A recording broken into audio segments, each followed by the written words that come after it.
बिस्मिल्लाहिर्रहमानिर्रहीम। अस्सलाम वालेकुम स्टूडेंट्स, हम लेक्चर 2 स्टार्ट करने लगे हैं। इससे पहले हम देख लेते हैं कि हमने लेक्चर 1 में क्या डिस्कस किया था।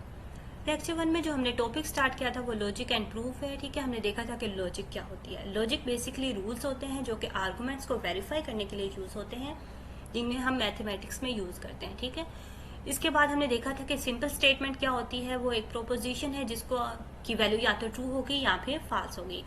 नेक्स्ट हमने सिंपल स्टेटमेंट को कंबाइन करके कंपाउंड प्रोपोजिशन, कंपाउंड स्टेटमेंट जो है वो डिफाइन की थी, और इसको कंबाइन करने के लिए हमने कुछ लॉजिकल कनेक्टिव्स को यूज़ किया था।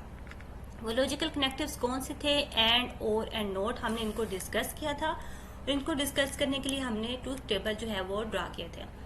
अब हम आ जाते हैं आज के लेक्चर की तरफ। हमने निगेशन, कंजक्शन एंड डिस्ट्रक्शन को स्टडी कर लिया था। हमारे पास नेक्स्ट जो है लॉजिकल कनेक्टिव वो है एक्सक्लूसिव और। अब हम इसको देखते हैं कि ये क्या होता है। एक्सक्लूसिव और क्या है? Let P and Q be proposition, the proposition P exclusive और Q denoted by P exclusive और क्यू। ठीक है, आपने इसको रिप्रेजेंट करना है सिंबल के जरिए। इसके अलावा आप एक्स और के जरिए भी इसको रिप्रेजेंट कर सकते हैं। ये किस तरह से वर्क करता है? It is true when exactly one of P and Q is true and it is false otherwise. ठीक है, इसका रिजल्ट ट्रू तब आएगा जब पी और क्यू में से सिर्फ एक की वैल्यू जो है वो ट्रू होगी और दूसरे की फॉल्स होगी। इसके अलावा बाकी तमाम कंडीशन में इसका रिजल्ट जो है वो फॉल्स होना चाहिए। हम इसको टेबल से वेरीफाई कर लेते हैं कि हमारे पास पी और क्यू टू वेरिएबल्स हैं। पी की वैल्यू ट्रू है, क्यू की वैल्यू ट्रू है, तो रिजल्ट क्या आएगा? फॉल्स। क्यों आएगा? क्योंकि यहाँ पे हमारे पास दोनों की वैल्यू ट्रू है, जबकि हमारे पास एक्सक्लूसिव और में रिजल्ट उसी कंडीशन में ट्रू आ सकता है जब हमारे पास सिर्फ और सिर्फ एक कंडीशन जो है वो ट्रू हो, या तो पी ट्रू हो या फिर क्यू ट्रू हो। अब नेक्स्ट हम देख लेते हैं, यहाँ पे पी की वैल्यू ट्रू है, क्यू की वैल्यू फॉल्स है, तो रिजल्ट क्या है? ट्रू है, क्योंकि हमारे पास एग्जैक्टली वन कंडीशन जो है वो ट्रू है। थर्ड में भी हमारे पास क्यू की वैल्यू ट्रू है, पी की वैल्यू फॉल्स है, तो रिजल्ट क्या आ रहा है? ट्रू है, क्योंकि एक ही कंडीशन ट्रू है। लास्ट में हमारे पास दोनों फॉल्स है, तो रिजल्ट भी फॉल्स आएगा। यहाँ पे आप देख रहे हैं कि हमने वेरीफाई करना है पी एक्सक्लूसिव और क्यू को। हमने किस तरह से वेरीफाई करना है? हमने देखना है कि इस टेबल का जो रिजल्ट है वो मैच करे इस एक्सप्रेशन के रिजल्ट से। ठीक है, किस तरह से मैच करेगा कि आपने इसका ट्रूथ टेबल को ड्रा करना है, और जो इसके रिजल्ट आएगा, वैल्यू आएगी, उसको कंपेयर करना है इसके रिजल्ट के साथ। किस तरह से ड्रा करेंगे आप लोग? पी और क्यू जो आपके पास दो जो है वेरिएबल यूज हो रहे हैं, इसके लिए तमाम पॉसिबल जो है वो हम वैल्यूज कंडीशन कंसिडर करेंगे, ट्रू और फॉल्स के। ठीक है, आपके पास 4 पॉसिबल कंडीशन आएंगी। अब आपने टेबल ड्रा करना है, तो आप क्या करेंगे? इसको स्मॉल स्टेप्स में डिवाइड करेंगे। किस तरह से करेंगे? हमारे पास पहले जो है वो लेफ्ट ब्रैकेट है पी और क्यू। आप पहले इसका रिजल्ट फाइंड करेंगे। इसके बाद आपके पास नेगेटिव पी की वैल्यू नहीं है, आपने नेगेटिव पी की वैल्यू फाइंड करनी है, नॉट क्यू की वैल्यू फाइंड करनी है। इन दोनों वैल्यूज का आप और लेंगे। लास्ट में आप क्या करेंगे कि इसके रिजल्ट और इसके रिजल्ट पे आप एंड ऑपरेशन जो है वो अप्लाई करेंगे। अब आपके पास जो रिजल्ट आएगा आप उसको मैच करेंगे, कंपेयर करेंगे पी एक्सक्लूसिव और क्यू के रिजल्ट के साथ। ठीक है, आप देखेंगे कि ये इक्वल है कि नहीं। नेक्स्ट क्या है? Computer representation of true and false. Computer में क्या है कि बेसिकली जो है कंप्यूटर जो है वो बाइनरी डिजिट्स पे वर्क करता है, 0 और 1 पे वर्क करता है। तो कंप्यूटर में ज़्यादातर डाटा जो है वो किस फॉर्म में होता है? बिट्स की फॉर्म में होता है, 0 और 1 की फॉर्म में होता है। तो बिट क्या है? वो स्मॉलर यूनिट है कंप्यूटर के लिए का, जो कि कम्युनिकेशन के लिए यूज होता है। It is a string, is a sequence of 0 और more bits. The length of the string is the number of bits in the string. ठीक है, क्या है कि हम इसमें जितने भी पॉसिबल वैल्यूज हैं उनको हम 0 और 1 के जरिए जो है वो रिप्रेजेंट कर सकते हैं बिट्स में। ऐसा वेरिएबल जो कि 0 1 की वैल्यू को यूज करता है, आप उसको क्या कहते हैं? बूलियन वेरिएबल कहते हैं। ठीक है, बूलियन वेरिएबल में हमारे पास दो पॉसिबल कंडीशन होती है, यहाँ फिर ट्रू हो गई, यहाँ फिर फॉल्स हो गई, यानी कि 0 और 1 हो गई। ठीक है, अब वहाँ पे हमने अब पहले जो डिस्कस किया था ट्रू एंड फॉल्स किया था, जब हम उसके बिट में रिप्रेजेंटेशन करेंगे तो वो 0 और 1 की फॉर्म में होगी। ठीक है, यहाँ पे आप देख रहे हैं जहाँ जहाँ पे आपने ट्रू यूज किया था वहाँ पे आप 1 यूज करेंगे और फॉल्स को आप 0 से रिप्लेस कर देंगे। ये सिंपल टेबल है। ठीक है, पी की वैल्यू और क्यू की वैल्यू आपने लिखी है, ये कंडीशन है। वहाँ पे हमारे पास ट्रू और ट्रू की कंडीशन थी, हम यहाँ पे उसको 1 और 1 से रिप्लेस कर रहे हैं। 1 और 0 यानी कि ट्रू और false, false and true, 0 1 and false and false. अब क्या है कि हम इस पे ऑपरेशन अप्लाई कर रहे हैं। कौन सा ऑपरेशन है? पी और क्यू। पी और क्यू में आप क्या करते हैं? अगर हमारे पास एक भी वैल्यू ट्रू हो तो रिजल्ट ट्रू आ जाता है। अब यहाँ पे आप देख रहे हैं कि पी की वैल्यू 1 है, क्यू की वैल्यू 1 है, यानी कि दोनों की वैल्यू 1 है, यानी कि हमारे पास रिजल्ट जो है वो 1 आएगा, ट्रू आएगा। ठीक है, यहाँ पे 1 है, यहाँ पे 0 है, तो रिजल्ट क्या आएगा? ट्रू आएगा, क्योंकि एक भी वैल्यू ट्रू होने से और में रिजल्ट ट्रू हो जाता है। अब फॉल्स कहाँ पे होगा? जहाँ पे कोई भी वैल्यू ट्रू नहीं होगी। इसी तरह आपने एंड ऑपरेशन को देख लेना है। यहाँ पे हमारे पास नेगेटिव का ऑपरेशन है, यानी कि नेगेटिव का ऑपरेशन किस तरह से वर्क करता है कि p की वैल्यू 1 है तो वो 0 हो जाएगी, 0 है तो 1 हो जाएगी, यानी कि ट्रू है तो फॉल्स हो जाएगा, फॉल्स है तो ट्रू हो जाएगा। यहाँ पे फिर एग्जांपल है बिटवाइज ऑपरेशन की, उसी तरह से हमने इस पे वर्क करना है जिस तरह से हमने ट्रू और फॉल्स पे वर्क किया था। ठीक है, यहाँ पे हमारे पास और ऑपरेशन है, यहाँ पे एंड ऑपरेशन है, यहाँ पे एक्सक्लूसिव और ऑपरेशन है। ठीक है, हम एक एग्जांपल देख लेते हैं। अब ये एंड की एग्जांपल है, वहाँ पे हम एंड पे क्या, कब हमारे पास रिजल्ट ट्रू आता है, जब हमारे पास दोनों वैल्यूज जो हैं वो ट्रू होंगी। तो हम यहाँ से स्टार्ट करते हैं। ठीक है, 1 एंड 0, यानी कि हमारे पास दोनों वैल्यू जो है वो ट्रू नहीं है, एक ट्रू है एक फॉल्स है, तो रिजल्ट फॉल्स आएगा यानी कि 0 आएगा। सेकंड में दोनों का वैल्यू जो है वो ट्रू है, रिजल्ट हमारे पास क्या आएगा, ट्रू आएगा। नेक्स्ट दोनों फॉल्स है, रिजल्ट फॉल्स आएगा। ठीक है, फिर फॉल्स आएगा, 1 और 0 हमारे पास फिर से फॉल्स आएगा। अब ट्रू तब आएगा जब हमारे पास दोनों वैल्यू जो है वो ट्रू होंगी, 1 एंड 1, रिजल्ट 1 आएगा। ठीक है, नेक्स्ट भी फर्दर इसी तरह से कि हमारे पास 0 1 है तो रिजल्ट 0 आएगा, और 1 और 0 है तो रिजल्ट 0 आएगा। इसी तरह आपने और एक्सक्लूसिव और की एग्जाम्पल को भी देख लेना है। नेक्स्ट हमारे पास टर्म है लॉजिकल इक्विवेलेंस। लॉजिकल इक्विवेलेंस क्या होती है? If two logical expression have the same logical values in the truth table then we say that the two logical expression are logically equivalent. अब क्या है कि हमारे पास जो है वो टू लॉजिकल एक्सप्रेशन की जो वैल्यूज अगर ट्रूथ टेबल में सेम आए तो हम कहते हैं कि वो दोनों एक्सप्रेशन जो है वो एक दूसरे के इक्विवेलेंट हैं। ठीक है, वो एक दूसरे के साथ जो है वो मैच कर रहे हैं। किस तरह से कर रहे हैं कि आप ये एग्जाम्पल ले लें, अगर हम p का नेगेटिव लें और फिर दोबारा से नेगेटिव लें, यानी कि हम अगर p का डबल नेगेटिव लें तो हमारे पास जो रिजल्ट आता है वो सेम होता है एज रिजल्ट ऑफ p। तो हम कह सकते हैं कि डबल नेगेटिव ऑफ p जो है वो इक्विवेलेंट है, लॉजिकली इक्विवेलेंट है p के। अगर आप इस टेबल में देखें, यहाँ पे हमारे पास p की वैल्यू ट्रू है और फॉल्स है। ठीक है, अगर हम इसका नेगेटिव लें तो ट्रू फॉल्स हो जाएगा, फॉल्स ट्रू हो जाएगा। अब हम नेगेटिव ऑफ p का दोबारा से नेगेटिव लें तो फॉल्स को दोबारा से ट्रू हो जाएगा, ट्रू दोबारा से फॉल्स हो जाएगा। अब हम इन दोनों के रिजल्ट को कंपेयर करें तो हम देखते हैं कि दोनों के रिजल्ट जो है वो मैच कर रहे हैं, true true and false path. तो अब हम कह सकते हैं कि p और डबल नेगेटिव ऑफ p जो है वो लॉजिकली इक्विवेलेंट है। इस तरह से हम किसी भी एक्सप्रेशन को वेरीफाई कर सकते हैं कि वो लॉजिकली इक्विवेलेंट है या नहीं है। इसके अलावा हम इसकी एग्जाम्पल लेते हैं। सिंपल एग्जाम्पल है, it is not true that I am not happy. ठीक है, अब क्या है कि हमने एग्जाम्पल यूज़ किया है, हम इसमें आई एम हैप्पी जो है हम उसको रिप्रेजेंट कर रहे हैं सिंबल से p से। ठीक है, अब आई एम हैप्पी को अगर हम नेगेटिव लें तो रिजल्ट क्या आएगा, आई एम नॉट हैप्पी, यानी कि नॉट p जो है वो आई एम नॉट हैप्पी के इक्वल है। अगर हम इसका एक दफ़ा फिर से नेगेटिव लें तो रिजल्ट क्या आ जाएगा, आई एम नॉट हैप्पी से दोबारा आई एम हैप्पी आ जाएगा, यानी कि डबल नेगेटिव ऑफ p जो है वो क्या है, it is not true that I am not happy, यानी कि आई एम हैप्पी। तो अब हम क्या कह सकते हैं कि डबल नेगेटिव ऑफ p जो है वो इक्विवेलेंट है p के, यानी कि ये लॉजिकली इक्विवेलेंट है p के।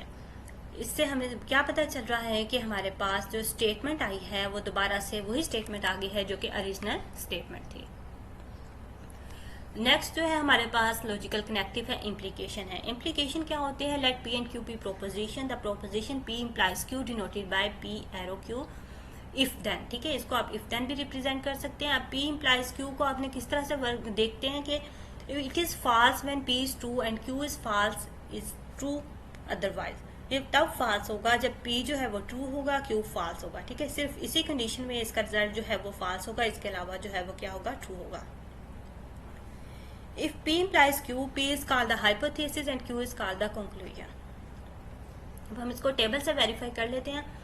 हमने क्या देखा है कि ये रिजल्ट जो है वो फॉल्स तब आएगा जब P की वैल्यू ट्रू होगी, Q की वैल्यू फॉल्स होगी। इसी कंडीशन में इसका रिजल्ट फॉल्स आएगा। तो इस कंडीशन में जहाँ पे P की वैल्यू ट्रू है, Q की वैल्यू फॉल्स है, रिजल्ट क्या आएगा, फॉल्स। इसके अलावा बाकी तमाम कंडीशन में हमारे पास रिजल्ट जो है वो ट्रू आएगा।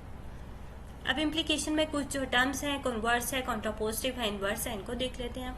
कन्वर्स क्या होता है, वो बेसिकली जो है वो इन्वर्टेड हो जाता है। अगर आप P से Q की तरफ जो है वो जा रहे हैं तो आप Q से P की तरफ जाएंगे। ठीक है, इसे आप कहते हैं कन्वर्स। कॉन्ट्रापोजिटिव में क्या है कि P इम्प्लाइज Q है तो negative of Q implies negative of P, यानी कि आपने कन्वर्स का नेगेटिव कर लिया है, इन्वर्स कर लिया है। ठीक है, और इन्वर्स में क्या है कि जो P इम्प्लाइज Q है, कन्वर्स है, आपने उसको जो इम्प्लीकेशन है आपने उसको क्या कर ली है, नेगेटिव कर ली है, यानी कि P इम्प्लाइज Q है तो negative P implies negative Q। यहाँ पे आप इसको एग्जाम्पल से देख लेते हैं।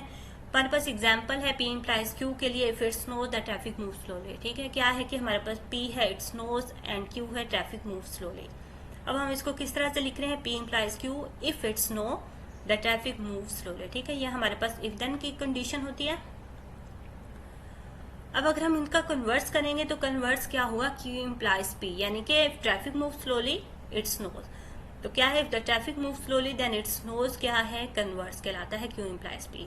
अगर हम कॉन्ट्राडिक्शन की बात, कॉन्ट्रापोजिटिव की बात करते हैं तो कॉन्ट्रापोजिटिव क्या है कि if the traffic does not move slowly then it does not snow. Contrapositive क्या है, कन्वर्स का इन्वर्स हो जाता है, यानी कि negative of Q implies negative of P, यानी कि if the traffic does not move slowly then it does not snow.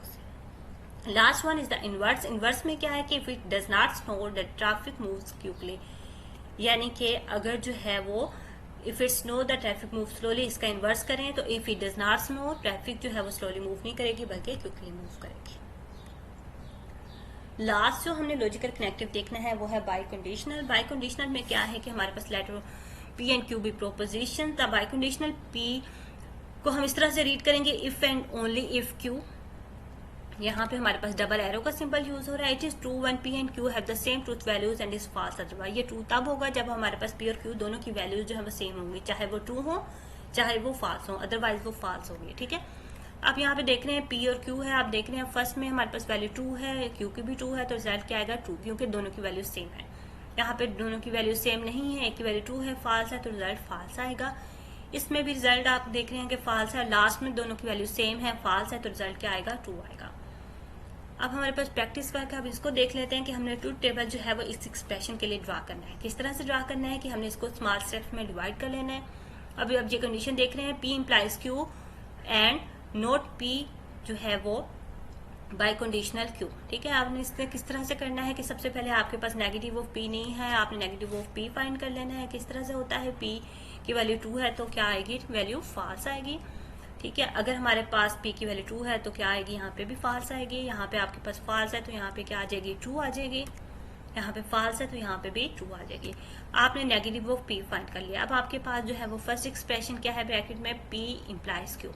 ठीक है, P implies Q। P implies Q में हमने ये देखा था कि फॉल्स उस कंडीशन में होगा जब P की वैल्यू ट्रू होगी और Q की वैल्यू फॉल्स होगी। तो यहाँ पे हम देख रहे हैं कि P की वैल्यू ट्रू है, Q की वैल्यू फॉल्स है, तो ये यहाँ पे फॉल्स होगा। इसके अलावा बाकी तमाम कंडीशन में ये क्या होगा, ट्रू होगा। अब हमारे पास नेक्स्ट क्या है, हमने नोट P जो है उसका जो है बाय कंडीशनल लेना है Q के साथ। ठीक है, इन दोनों स्टेटमेंट का जो है हमने बाय कंडीशनल लेना है। तो किस तरह से वर्क करेगा, यहाँ पे हमारे पास दोनों वैल्यू सेम होगी, रिजल्ट ट्रू होगा, अदरवाइज रिजल्ट फॉल्स होगा। यहाँ पे तो दोनों वैल्यू सेम नहीं है तो रिजल्ट क्या आएगा, फॉल्स आएगा। यहाँ पे दोनों वैल्यू सेम है, रिजल्ट क्या आएगा, ट्रू आएगा। यहाँ पे भी दोनों वैल्यू सेम है तो रिजल्ट ट्रू आएगा, एंड लास्ट में दोनों वैल्यू डिफरेंट है तो रिजल्ट आएगा फॉल्स।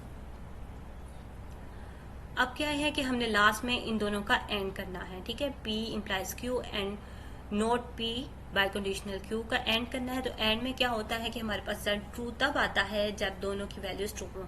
तो फर्स्ट में क्या है, एक की वैल्यू ट्रू है, फॉल्स है, तो रिजल्ट आएगा फॉल्स। ठीक है, यहाँ पे भी रिजल्ट फॉल्स आएगा। यहाँ पे दोनों कंडीशन ट्रू है तो रिजल्ट ट्रू आएगा, और लास्ट में भी क्या होगा, फॉल्स आएगा। इस तरह से आपने इस टेबल को, किसी भी स्टेटमेंट को ड्रा कर लेना है, ट्रूथ टेबल को ड्रा कर लेना है।